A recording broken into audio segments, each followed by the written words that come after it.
दोस्तों, हिंदू धर्म में विवाह के कई प्रकार हैं, जिसमें से ब्रह्मा विवाह को ही विवाह का उत्तम और वैदिक विवाह माना गया है।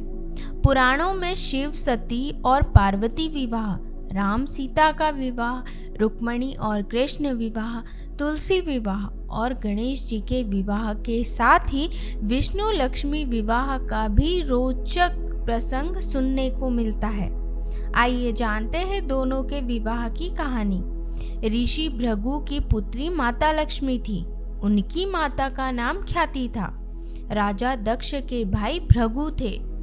एक बार लक्ष्मी जी के लिए स्वयंवर का आयोजन हुआ। माता लक्ष्मी पहले ही मन विष्णु जी को पति रूप में स्वीकार कर चुकी थी, लेकिन नारद मुनि भी लक्ष्मी जी से विवाह करना चाहते थे। नारद जी ने सोचा कि ये राजकुमारी हरि रूप पाकर ही उनका वरण करेगी।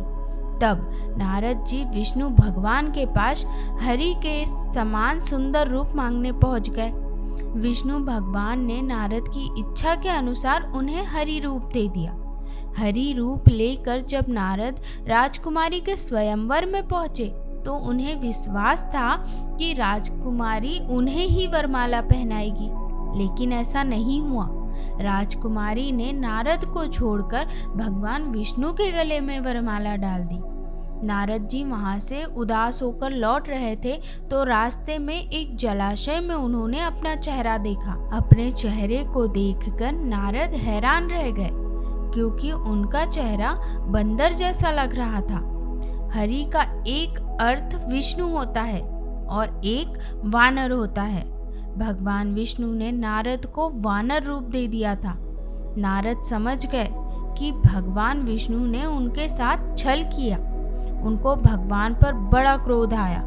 नारद सीधे बैकुंठ पहुंचे और आवेश में आकर भगवान को श्राप दे दिया कि आपको मनुष्य रूप में जन्म लेकर पृथ्वी पर जाना होगा।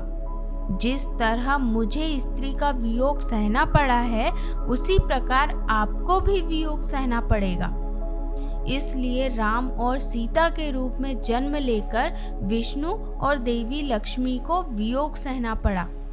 इस कथा प्रसंग में भगवान गणेश जी का विष्णु और देवताओं द्वारा अपमान करने का भी उल्लेख मिलता है, जिसके चलते विष्णु जी बारात लेकर निकले तब रास्ते में गणेश जी ने अपने मूषक से कहकर संपूर्ण रास्ता खुदवा दिया था।